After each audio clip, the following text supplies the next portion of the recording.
Hi everyone, welcome back to College Dunya's Thought on Education series. Critical to being a thoughtful leader is self awareness, understanding yourself, your behavior, your motivation, your morals, and your values. Equally important is understanding others. We at College Dunya are trying to enrich the user experience, in regards to which we have introduced a column for guest interviews with esteemed dignitaries under the initiative of Thoughts on Education. Today we have with us Dr. Monica Gupta. Dr. Gupta is the director of ABES Business School. Dr. Gupta is recipient of Leadership Excellence Award by her alma mater BIMTech, most read MBA marketing writer on Quora. Dr. Monica is co-founder of Sunstone Eduversity, an edge startup with unique proposition of pay after placement in MBA. The next venture, Vet Eduversity, has taken shape and she started working with its first client, ABES Business School, as the professor and director. She possesses 25 plus years of academic administration, teaching, research, and corporate experience with leading institutions such as IMT Ghaziabad, Ford School of Management New Delhi, GE Capital International Services Ericsson Gurgaon. An astute administrator, she believes in teamwork, providing innovative solutions and creative applications. Multifaceted experience has enabled her to develop key insight about student psychology, behavior aspiration management, believes in integrating technology with curriculum developed with singular objective of enhancing employability and imbibing work ethics and professionalism. Her quest for contributing back has resulted in her spearheading multidisciplinary manage and faculty development programs. Her commitment to research has found its expression with foray into management education, employability, and cross-cultural communication. She also observes the society and its trend closely and believes in expressing her concern, aspiration, and challenges through her blog decodingsociety.blogspot.com. She has two YouTube channels, Career Quick Fixes, which offer career advices particularly to fresh graduates, and the second, more of a hobby, is about healthy cooking. Dr. Gupta, thank you so much for joining us today at our interview series. Thank you, Niharika, for having me here.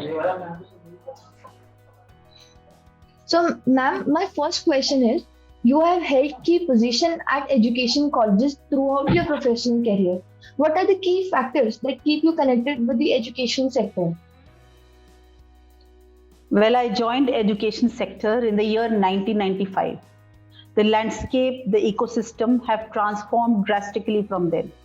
I was a teacher then and I am a teacher now. This is what has kept me connected. Whatever position I may be in, I continue to teach, which keeps me connected to the pulse of the students. Besides, I am fortunate to have a vast network of corporate connect thanks to the startup I co-founded, Sunstone Eduversity. There were 32 initial investors, all of them were CXOs.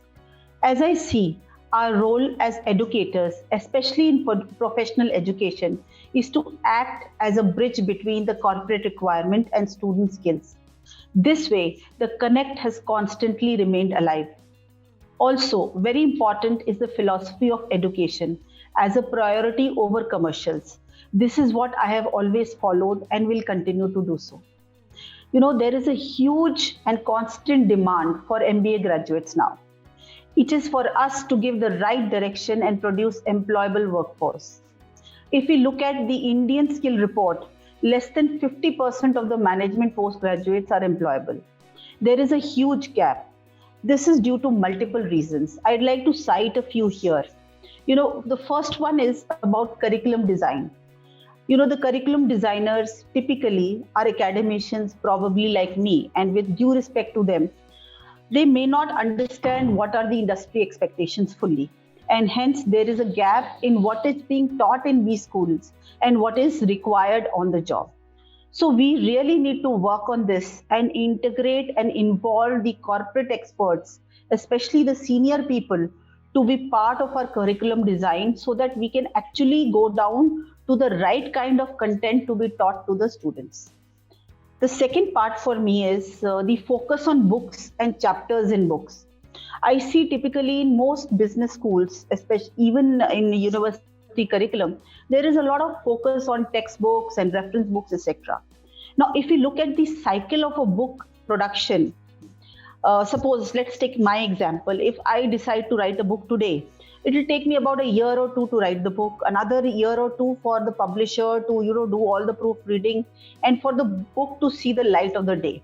So typically, before the book reaches a student's hand, it has already been 5 years into publishing process. And in those 5 years, given today's ecosystem and scenario, the entire technology and business model space has transformed completely.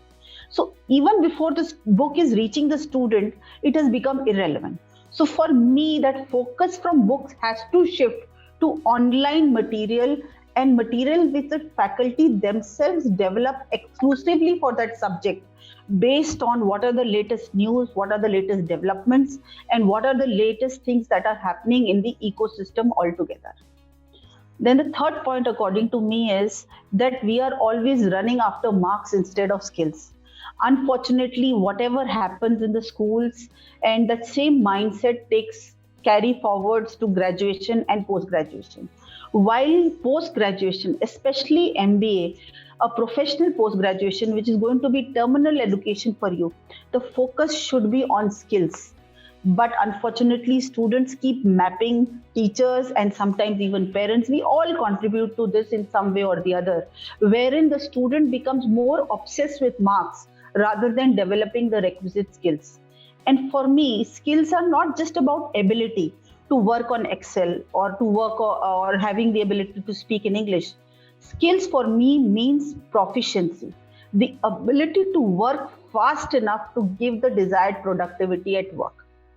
And of course, the fourth point, according to me, is the copy paste system.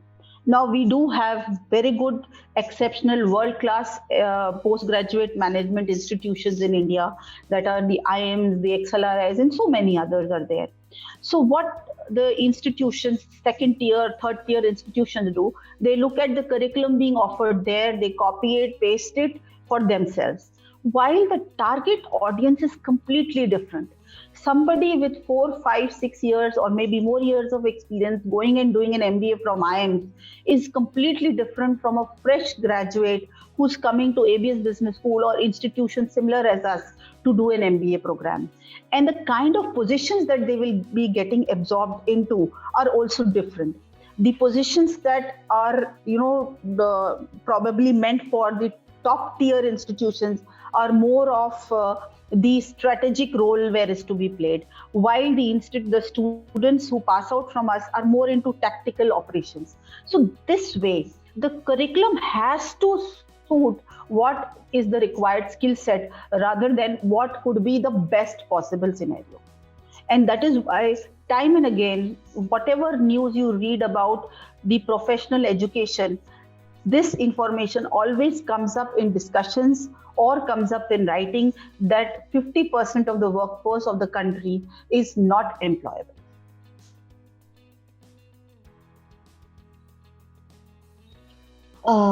That's a very good advice to the fellow in the education sector people. So, ma'am, being the director of ABES Business School, what is your philosophy of leadership and how would you describe your leadership style? Well, I subscribe to a situational leadership style. I believe there can never be a singular leadership style that fits all individuals or situations, especially in management, as we say that 2 plus 2 is never 4. It can be 5, it can be 22, or it can be 11 as per the situation. And similarly, I will say for the leadership style, especially in education, because we typically have flat structures. And I believe faculty should have autonomy to operate. Sometimes it so happens that the faculty and students need handholding. Well, then you should be there with them. But at many others, they should be allowed or they should be just left alone, because we are talking of postgraduate students. We are not talking of children. And sometimes they'll falter, obviously. But when I also do believe that sometimes when one learns more from the mistakes and failures than from successes. So I believe in leading from the front and therefore I personally take classes and focus on employability driven content, which automatically creates the environment where the faculty strive to deliver relevant, up to date content. Ma'am, how does the curriculum of ABES Business School ensures the best practice of the industry? Well, thank you so much for asking me this question. University gives you a curriculum. It is to be treated as a guideline. It is for the teacher to decide how to teach each topic. It can be taught theoretically, covering advantages or disadvantages, or can be taught linking what's happening in business today, ensuring requisite skill set development. Now, at ABS, what we do is we divide each subject into smaller sessions, and each session is then meticulously planned. The strategy is different for conceptual and numerical courses. In numerical courses, faculty explains the logic behind the problem, does an illustration in class, and then some in-class exercises are done where the student themselves do it, try to solve it, ask questions and queries if there are any. And it is finally followed up with a worksheet and practice problem to be handled at home, and bring in problems and issues in the next class if there are any. And similarly, for the conceptual subjects, the concept is explained for about 20 to 30 minutes, and then some activity is conducted around it, so that the student is engaged by learning by doing rather than just listening to what the faculty says. So it's never a one-way communication in the classroom. It's always an interactive session, because this activity that we conduct is either a case study, a case-led, problem statement, situational analysis, quiz, management game, scenario building, role play. So whole gamut of variety of management education tools we utilize for each session, so that each session has a deliverable for students. At the end of this class, the students should know that these are the skill sets, or these are the points that I have learned from this particular session. So there is a desire in the student to come and attend the next session, because they know it's going to be worthwhile. It's not just going to be a copy paste from the book where the student feels, okay, even if I miss the class, it doesn't matter. I can go back to the book and see what was done. So books are there to support us, to supplement us, but the class itself is uniquely designed each time, every time. Ma'am, what do you think should be the ABES Business School's top priority over the next 10 years? Well, my answer here is going to be very short and sweet. ABS Business School is going to be placement focused education now and ever after, because we understand that MBA is a terminal education, and ultimately it has to result in employable workforce. That's very crisp answer, ma'am. So, when you came first to ABS Business School, what was your vision for the college? And has it evolved over time? And how far along in implementing that vision are you? For me, the vision has always been education first, commercials later. A philosophy I have always practiced and which goes with me wherever I am. The institutions that you mentioned while talking about me in the earlier part of this session, I have learned this from those institutions, whether it is IMT Ghaziabad or from Ford School of Management, because ultimately what drives a system, a educational organization, is the focus on education, developing the right kind of skill sets in your students. And unless and until that becomes the center stage, you will never be able to deliver the desired results. That is, producing a workforce which is employable, which can hit the ground running. Now, the times have changed. Earlier, when I talk of the time around 25, 26 years, when I joined the education sector, a fresh MBA student myself, the companies used to take people in, train them for 2 months, 3 months even, and sometimes the training period used to be even 6 months, and then put them on roles where they were expected to perform. Now, today, companies don't either have the time or the ability to, or the willingness to bear the cost of training the students. They want the students to be ready and hit the ground running from day one. And from that perspective, the focus has to remain on education and building the skill set on students rather than commercials. And I always believe, like this institutions that I have worked for, and also in the startup that I co-founded, Sunstone University, we always ensured that education came first, and we saw that commercials automatically followed. Dr. Gupta, what would you like people to know about your college that they may not know now? We have christened ourselves as Ivy League of MBA. It entails the best ROI for a student and a way of life to be followed forever. We are here to build successful careers. That is why ABS, I would like it to be known to people not as an institution which just focuses on your professional life, but it also focuses on your personal life. It builds on work ethics and professionalism, and work ethics such that they would make your personal lives better and would make you better human beings besides being good professionals as well. Ma'am, what do you see as ABA's business school's greatest strengths? With no doubt, I can say the students.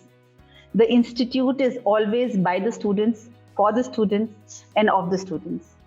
How they allow themselves to be malleable dough, to be transformed into successful professionals. The journey from a fresh MBA aspirant to a final product, ready to hit the ground running, is not easy. It comes laden with hurdles and moments of self-doubt. I'm sure, Niharika, you would have also gone through the similar professionals, and now look, you're so confidently conducting my interview today. The student has to move out of the comfort zone, which is not easy. And unfortunately, the kind of education system that we have in India, till schools, I have seen that we do a really good job with our students. What we do is we train them, we get them to do curricular, extracurricular activities, get them on stage to speak, perform different activities, and excel in the domain that they are good at. Unfortunately, when the student is in the graduation, I don't know what happens. Somewhere or the other, the focus on education part is lost. The guidance that is required, the direction and the kind of mentoring that is required is missing. And the student completely gets lost in the process of newfound freedom of graduation, when there is nobody to tell you what is right and what is wrong and what is to be done, what is not to be done. I'm not talking of the best in class institutions of the country.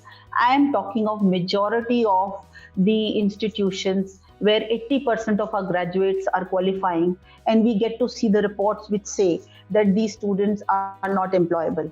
So somewhere or the other in graduation, the students are lost.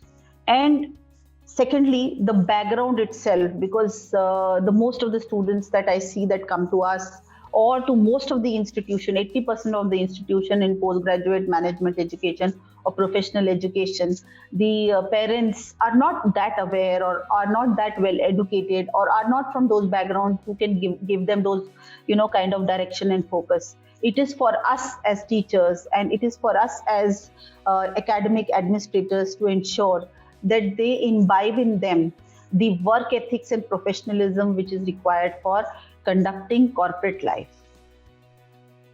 So, it involves a rigorous process of unlearning, learning, and relearning. Now, what do I mean by this? During the graduation process, students, learn this, that if you have a book, you read the book, you write an exam, you have mugged up whatever is there in the book, you vomit it out on a question paper, you get certain marks, and that's just about it. This is what we are supposed to do. But unfortunately, if you have to prepare yourself for corporates, it's not about learning certain things. It is about executing it, implementing it, and therefore developing the right kind of skill set. So our job and the students' job is very difficult because they have to unlearn what they have already understood.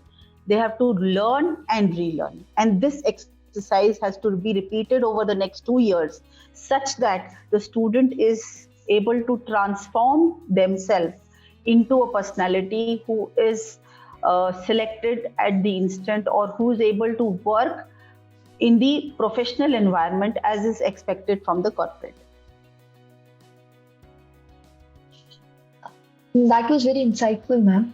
So, ma'am, what are some of the biggest challenges you see, both for higher education in general and for ABES Business School specifically? Well, for higher education in general, the gap between academics and corporates is increasing rapidly. I've said this before, and at the cost of repeating myself, I will say, catalyzed by the ever-changing technological environment. There was a time and a phase when only technology was changing and the business models and the way we do business was remaining constant. But with the change in technology and technology being the driver, the business models, the way we do business itself is changing fast every day. I would like to share a latest example. Yesterday only I read in the news, in Alibaba's festival, which was announced recently, one of the YouTubers who's linked to this Alibaba festival sold $1.9 billion worth of goods in 12 hours on the YouTube channel. Can you imagine? This kind of business model never existed even 2 years, probably 3 years back, but that's a reality today. So if that is the reality, then this is what we need to bring to the classes and teach our students and enable them to become maybe the next YouTuber of such kind. If not for Alibaba, then maybe for Amazon or Tata Click or for any such e-commerce site. For ABS Business School, our challenge will always be to raise the placement bar year on year and ensure that our students are able to meet the requirements of the corporates. Ma'am, any suggestions you would like to give to the current youth and the aspiring students? Yeah, I'm going to make it very short, sweet, and simple. No, I don't want to go into big yarn or discourse. Very simple. Be the doers. Learn to do things. And then learn to learn. Because as I said earlier, the task for a graduate into postgraduate management education is not as much about learning. It is also about unlearning what they have acquired in the past, because that is something which is outdated. So you have to align yourself with the latest and therefore learn to learn. And the third is focus on giving, and return will come automatically. Now, if these three things a person can imbibe and present in themselves, it will lead to all kind of skill sets that we talk about for a management student. For example, the skill sets of ability to speak fluently in English, the ability to be a technologically savvy individual, then mastering Excel, having business sense, working with ethics and professionalism. So if we translate these things, it may come out to be the 4-5 things that I've mentioned earlier. But the 3 things that are core or important to me is be a doer, learn to learn, and focus on giving, and return will come automatically. At the end, I would like to say there is a large crowd out there, but little competition. Once you move on a defined path driven by skills and work ethics.